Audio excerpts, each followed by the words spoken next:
Olá, amigas, olá, amigos. Sou Rodney Miranda e este é o programa Segurança no Campo. Hoje nós vamos conversar com o presidente da Federação da Agricultura e Pecuária do Estado de Goiás e vice-presidente da CNA, da Confederação da Agricultura e Pecuária do Brasil, Dr. José Mário Schneider, querido amigo. Presidente, amigo, tudo bem? Obrigado pela disponibilidade para conversar com a gente aqui no programa Segurança no Campo da Agromais. Tudo bem, amigo Rodney Miranda, amigo de longa data, uma alegria muito grande poder estar aí conversando com você, conversando com todos os amigos e amigas que estão nos assistindo nesse momento, os telespectadores do AgroMais, e para discutir um assunto extremamente importante que é a segurança no campo, dar segurança aos homens e mulheres que trabalham no campo, que efetivamente têm feito aí do Brasil um grande produtor de alimentos, trabalhado dia e noite, sem dúvida nenhuma, com sol, com chuva, e é claro que a segurança é algo fundamental para que eles possam desenvolver bem a sua atividade. Uma alegria muito grande poder participar desse programa. Alegria toda minha, é uma honra para mim. Amigo, vamos conversar um pouquinho sobre o pré-patrulha rural, o pré-segurança no campo, que a gente teve a honra de implantar junto com a federação, junto com você, com a sua brilhante equipe, sob a liderança do governador Ronaldo Caiado, no estado de Goiás. Como é que era, até final de 2018, essa problemática da insegurança ou da violência nas áreas rurais do estado de Goiás? Eu acredito que Goiás não era diferente de outros estados brasileiros. Uma total insegurança com que o produtor rural, os trabalhadores rurais, os pequenos proprietários, os médios e maiores proprietários viviam nas suas propriedades rurais.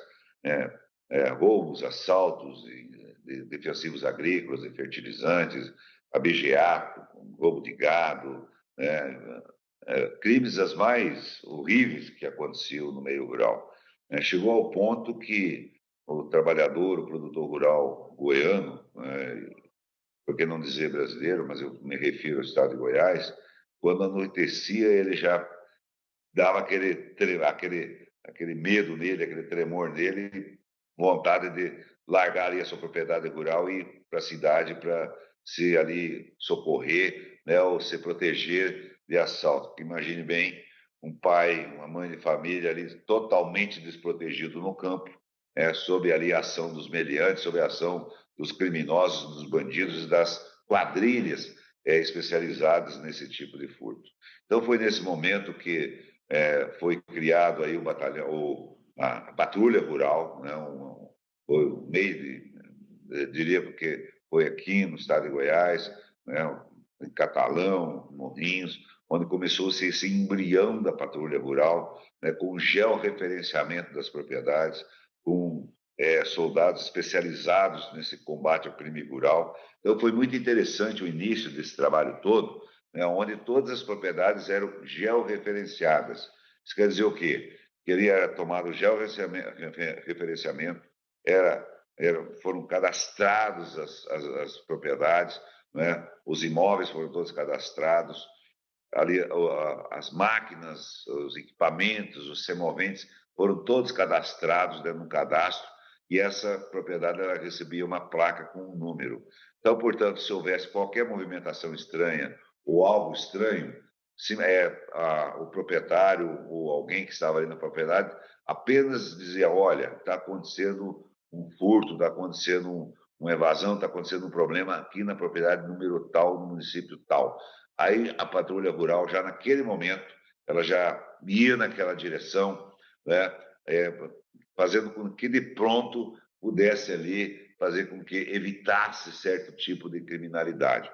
Então, isso foi um momento extremamente importante, onde começou-se a desenvolver essa questão da patrulha rural. Foi muito importante o que aconteceu, e isso começou a diminuir muito a criminalidade no meio rural, dando também segurança aos produtores rurais. E é claro que depois, com o passar do tempo, o governador Ronaldo Caiado, como produtor rural que é, membro efetivo do nosso sistema, da CNA, das federações, dos sindicatos, conhece bem o ramo. Aí veio, Rodney, quando você foi o secretário de Segurança Pública, implantamos o Batalhão Rural, temos aí um salto muito grande, né, que nós podemos estar conversando aí também sobre esses avanços que houve. Agora, é importante não ressaltar, sempre houve a participação efetiva da Federação da Agricultura, né, sempre houve a participação efetiva dos sindicatos rurais, dos produtores rurais, para que a gente pudesse estar implantando esse modelo no Estado e que tem dado muito certo. Perfeito, perfeito, presidente, perfeito. Foi um bom panorama de como era, não é? Eu entrevistei um dia desses o Tenente Coronel Pascoal, e ele hoje é o subcomandante do COC, Comando de Operações do Cerrado, e foi antes comandante do Batalhão Ambiental. E eu lembrei de duas histórias que você já deve ter ouvido. Uma que o governador Ronaldo Caiado contava, né? Só para a gente encerrar essa parte do panorama, que um amigo produtor dele, acredito que seu também, teve um assalto terrível na propriedade, família, refém e tal, resolveu mudar para a cidade e na cidade resolveu alugar uma casa do lado da delegacia, salvo engano. E aí houve um novo cangaço e metralharam a delegacia. Ele falou, meu Deus do céu, não tenho para onde correr. Isso, graças a Deus, está cada dia mais no nosso passado, não tivemos nenhum novo cangaço nesses anos.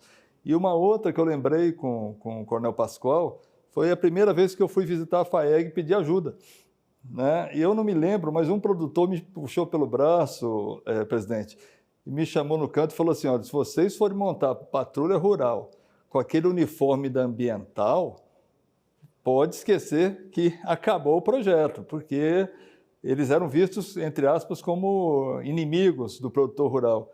E até isso mudou em Goiás, com o Comando de Operações do Cerrado, Batalhão, e essa especialização que você falou.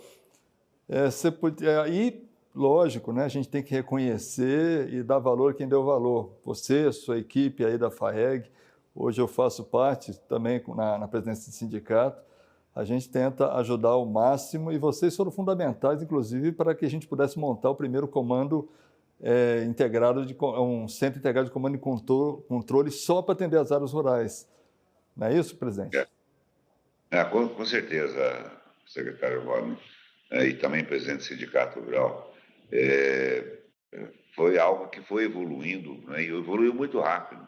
Eu sempre falo que por trás de qualquer parecer técnico tem que ter uma decisão política. E aqui houve uma decisão política no Estado de realmente fortalecer a parte da segurança rural, onde foi criado o Batalhão Rural, um batalhão especializado, onde os soldados que estão no Batalhão Rural, eles têm ali um treinamento, uma capacitação específica para o patrulhamento rural, né? Dotados de equipamentos que sejam aí ambientados para esse meio, caminhonetes, traçadas, enfim, armas de longo alcance também, enfim, todo um preparo que foi tomado em relação a isso.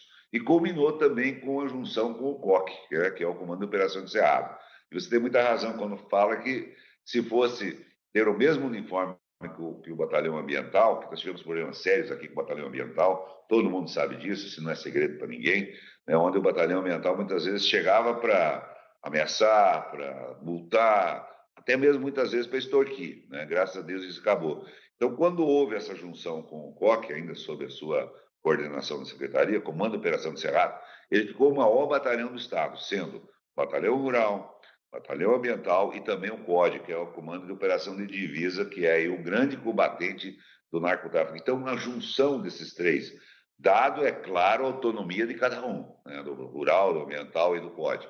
Mas, dada a junção dos três, você formou aí uma força policial, uma das maiores do Estado, se não o maior batalhão do Estado, que trabalha em conjunto em cada um nas suas ações. Então, foi extremamente importante e a gente precisa reconhecer isso.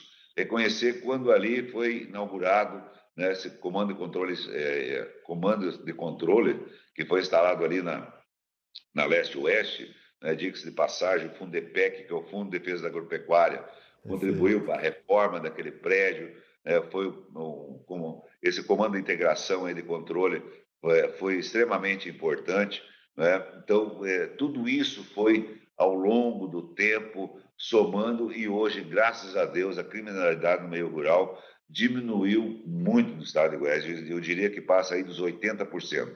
Existe ainda algum ladrão de galinha, alguma coisa aí, mas a vida deles é curtinha. Aqui em Goiás tem um lema aí que o próprio governador determinou que ou em Goiás ou o bandido muda de profissão ou muda de estado. E assim tem ocorrido.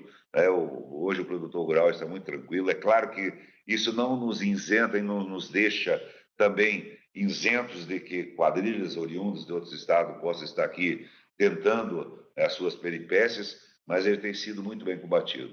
Quero também ressaltar a criação da delegacia especializada em furtos rurais. Né? Foi criada uma delegacia especializada em furtos rurais, onde ele tem um delegado-chefe responsável e permeia por todo o estado. Então, isso é importante que os produtores que estão nos ouvindo agora, muitas vezes o produtor, ele diz, eu não vou fazer um BO, eu não vou na delegacia relatar que foi roubado ali, que me subtraíram uma bicicleta, que me subtraíram um porco, que me subtraíram uma... Mas é importante isso para que a área da inteligência tenha esses dados e conhecimento e saber onde esse pessoal está atuando mais. De repente, esse pessoal está mais atuando em uma região onde as forças de segurança também elas podem atuar, a inteligência pode atuar, para que a gente possa antever crimes, que a gente possa antever problemas maiores. Então, é extremamente importante o engajamento de toda a sociedade. O produtor rural, roubou lá um disco de arado. Faz o BO. Vai. Mas não adianta fazer o BO que não vai dar em nada. Vai sim, ajuda muito. Esses dados estatísticos são muito importantes. Olha, em determinada região está acontecendo esse tipo de furto.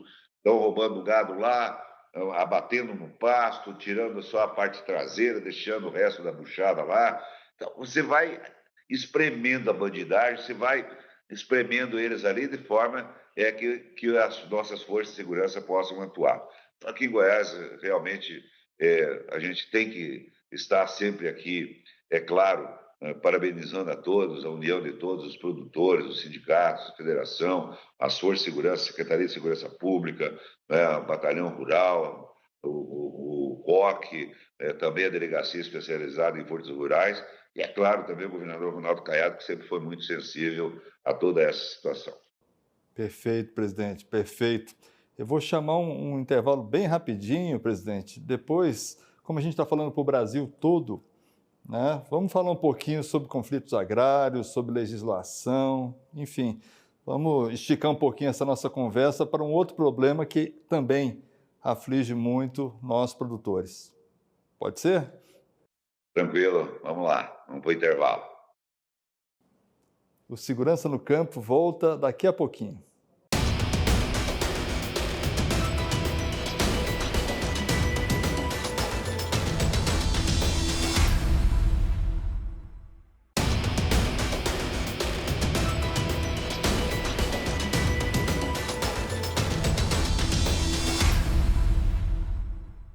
O Segurança no Campo está de volta.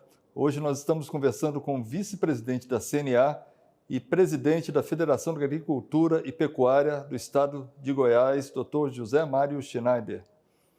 Presidente, amigo, a gente falava sobre o sucesso do programa de Segurança Pública Rural no estado de Goiás, muito bem capitaneado pelo governador Ronaldo Caiado e que trouxe, né, uma tranquilidade não só para o produtor, mas para todas as famílias do campo e as pessoas que lidam o dia a dia desse setor fundamental para o Brasil.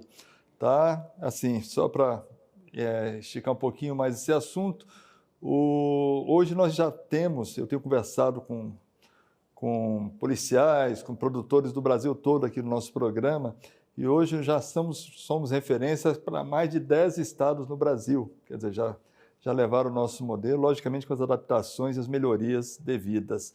E tem um outro problema, presidente, que aflige a todos nós, né? Principalmente nessa época política confusa que nós estamos passando no nosso país, que é o problema dos conflitos agrários. Aí o senhor podia discorrer um pouquinho sobre isso e principalmente sobre o papel fundamental da CNA na defesa da segurança jurídica e na defesa dos nossos produtores e produtoras rurais no Brasil? Também. Primeiro eu quero aqui complementar a primeira parte de segurança rural no estado de Goiás, né, e no Brasil. Eu, enquanto deputado do mandato passado, deputado federal, fizemos várias audiências públicas, levando ali, né, conhecimento de outros estados e também absorvendo de outros estados aquilo que eles estavam fazendo. Então, esse conhecimento recíproco e mútuo faz com que todos nós possamos estar melhorando. Vários estados também têm iniciativas excepcionais. Eu acho que é Muito bom. isso. É a Perfeito. gente aprendendo um com o outro, né, e fazendo com que a gente possa estar melhorando a cada dia mais. Então, nós vivemos num país chamado Brasil e eu acredito que todos nós podemos trabalhar em conjunto para cada um levar aquilo que tem de bom. Com relação ao que a gente vive hoje, né, de conflitos, isso vem muito do próprio governo que está aí, que ele prega essa divisão, né, das pessoas, né? Prega a divisão do rico e do pobre, do gordo e do magro, toda essa a classe social. Isso é muito ruim para o país, é muito ruim para o Brasil, né? Quando você vê aí, é claro que agora isso minimizou bastante, né? Mas alguns estados viveram sérios conflitos de invasão de terras, né? Alguns estados tomarem medidas enérgicas, não deixando com que isso acontecesse. Por exemplo, de Goiás, foram retirados, a Bahia, os produtores foram ali tomar a frente e tiraram os invasores. Agora, o respeito ao direito de propriedade é sagrado e está gravado na Constituição. Isso não há discussão sobre essa questão da invasão da propriedade privada, né? Isso são pregações antigas de 20, 30, 50 anos atrás, que não diz mais respeito hoje ao país moderno que nós vivemos, né, ao agronegócio moderno, à agropecuária brasileira moderna, que diz respeito de você ver a sua propriedade invadida e muitas vezes aí motivada e insuflada por movimentos, né, movimentos criminosos que nem endereço tem, que nem CNPJ tem e que muitas vezes não tem uma liderança ali que assuma toda essa questão. E o governo, muitas vezes, o governo federal e muitos governos estaduais que fazem vista grossas a tudo isso, fazendo com que os brasileiros comecem a se desentender entre eles, né? Um país rico dessa magnitude, um país com clima excepcional, um país com solo excepcional, um país com a capacidade que nós temos de produzir, enfim, é inaceitável a gente ver esse tipo de conflito, né? Uma pressão sobre o setor privado. O setor privado, esse hoje no Brasil, que é extremamente sobrecarregado, com carga tributária, com infraestrutura insuficiente, enfim, com tudo aquilo que a gente vive, né? Eu sempre digo, olha, vocês são contra a reforma agrária, mas você é contra a reforma agrária? Então, não, de forma nenhuma. Eu sou favorável à reforma agrária. Sou favorável. Eu sou contra a invasão de terra, que é crime. Eu sou contra o crime. Invasão de terra é crime no Brasil. Então, portanto, nós temos que ter essa visão clara, né? Hoje, nós temos que ter noção que no Brasil são 80 milhões de hectares que foram aí distribuídos, né, na reforma agrária e foram feitos assentamentos. Quanto produz esses assentamentos? Mas será que é por culpa de quem está lá ou é o modelo que está equivocado? Será que é porque alguém que estava lá recebeu orientação técnica, ele recebeu o apoio ou simplesmente fez uma desapropriação de uma propriedade, pegou pessoas urbanas que muitas vezes não têm o conhecimento do solo e lidar com terra e com roça não é simples assim. A pessoa tem que ter uma habilidade, ela tem que ter um conhecimento, ela tem que ter tem que ter um senso de terra para aí você cultivar a terra. Muitas vezes o problema social urbano ele é levado para o meio rural. Mas, na verdade, não é uma família sem terra, é uma família sem perspectiva na vida urbana. E leva-se para um assentamento imaginando que ali ele vai resolver a vida. E aí você vê milhões e milhões de hectares no Brasil, praticamente inaproveitáveis. É claro que tem assentamentos que dão certo, é claro que tem assentamentos que vão bem, é claro que tem assentamentos que vão produzindo. Mas diga-se de passagem, hoje nós produzimos aí um pouco mais de 60 milhões de hectares, e do outro lado nós temos 80 milhões de hectares que foram destinados à reforma agrária em assentamentos. Olha bem o balanço, nós produzimos 320 milhões de toneladas aqui, e aqui quanto produz? E aí vem o governo e fala, tudo que produz agricultura familiar vai para a mesa do brasileiro. A agricultura familiar é um outro problema que a gente vive no Brasil. A agricultura familiar e a agricultura empresarial. A agricultura familiar, a agricultura de Deus, da mesa do brasileiro, a agricultura empresarial e da exportação é coisa ruim. Gente, tudo é agricultura, tudo é pecuária. Plantar arroz, plantar soja, plantar milho, plantar algodão, plantar alface, plantar rabanete.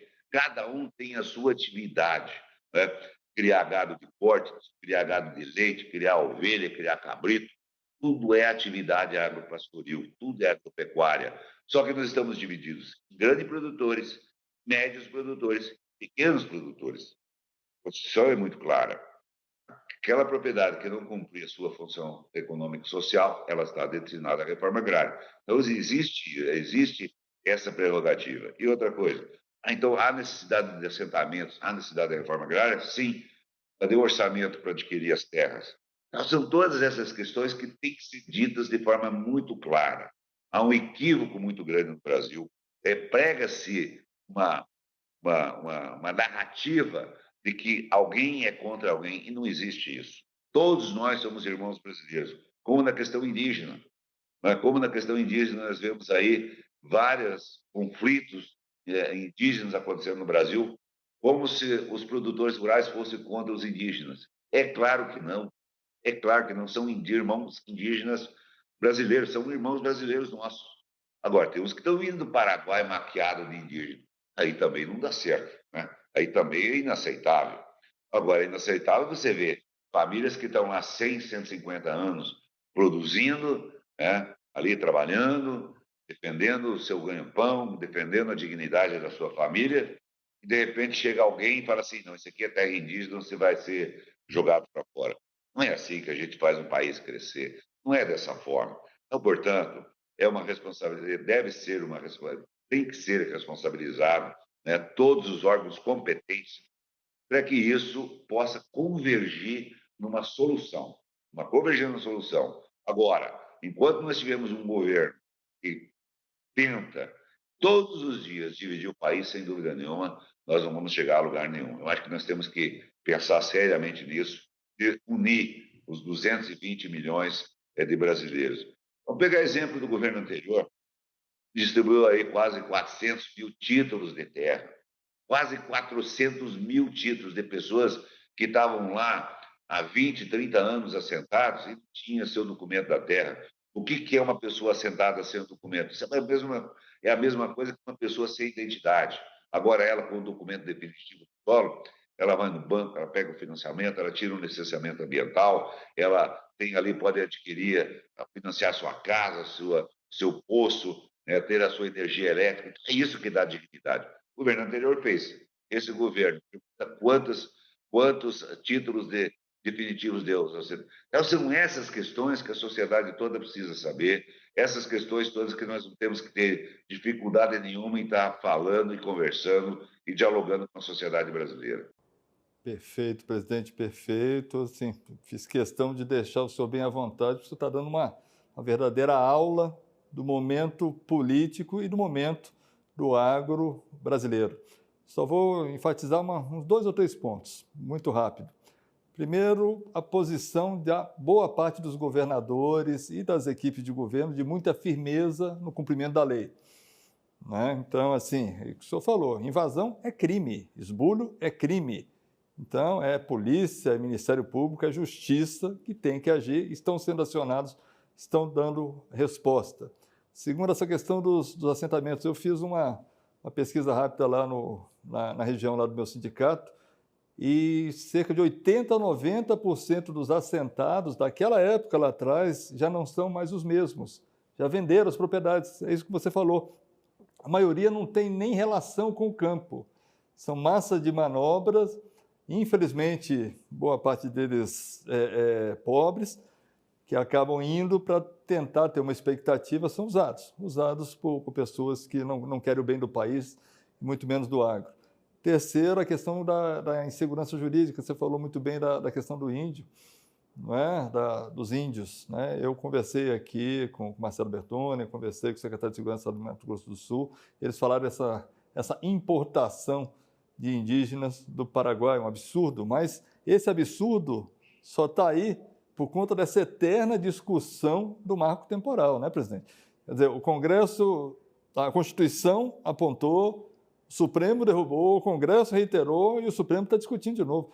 Aí fica difícil, né? Aí fica difícil ter segurança jurídica para investir, principalmente nessas áreas de fronteira e áreas que ainda têm alguma presença de indígenas e que muitas vezes são usados por esse povo todo.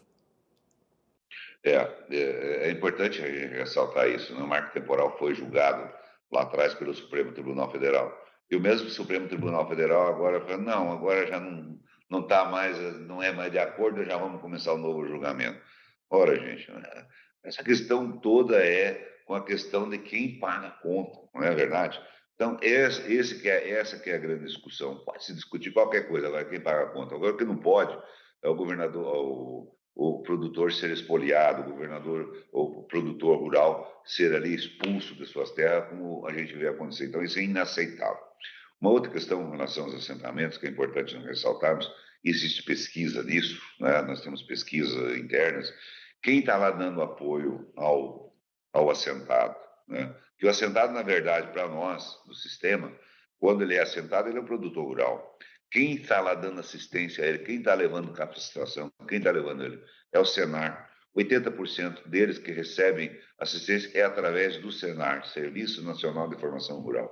Então, nós estamos ali fazendo a nossa parte, nós estamos cumprindo a nossa missão. O Senar Brasil, as regionais do Senar estão cumprindo a sua missão, levando a eles conhecimento, levando a eles técnica, levando a eles assistência técnica, também aceita hoje pelos produtores rurais, não só de Goiás, mas de todo o Brasil, dando um exemplo aí do que é assistência técnica. Enfim, o Senar está presente na vida desses produtores, melhorando ali, eu diria ali, diminuindo a penúria do abandono que eles viveram pelo Poder Público Federal, né, quando foram assentados. Então, eu quero aqui só ressaltar e falar desse apoio, né, e dessa presença do Senar, que é extremamente importante nós estarmos registrando. Presidente, olha, quando a prosa é boa, o tempo voa, né? Muito obrigado, foi uma excelente, você deu uma aula para a gente aqui, muito esclarecedor. Parabéns pela sua postura, pela postura da Federação, pela postura da CNA, do Senar, de todo o sistema em defesa dos nossos produtores rurais. Muito obrigado. Já quero deixar aberta a possibilidade de uma nova entrevista para a gente, se Deus quiser, trazer mais notícias boas do que preocupações. Tá bom, obrigado, amigo Rodney, né? Obrigado a todos os que estão aí ligados aí no programa Segurança de Campo, do canal AgroMais, né? E a todos vocês. Estamos à disposição para nós clarearmos. Notícia tem demais, né? Esses dias mesmo andaram cortando o recurso do Plano Safra, depois voltaram atrás, é uma confusão danada, mas vamos lá, vamos para frente aí. Um abraço a todos e obrigado pela oportunidade. Obrigado, presidente. Fique com Deus. Segurança no Campo de hoje fica por aqui. Muito obrigado e até a próxima.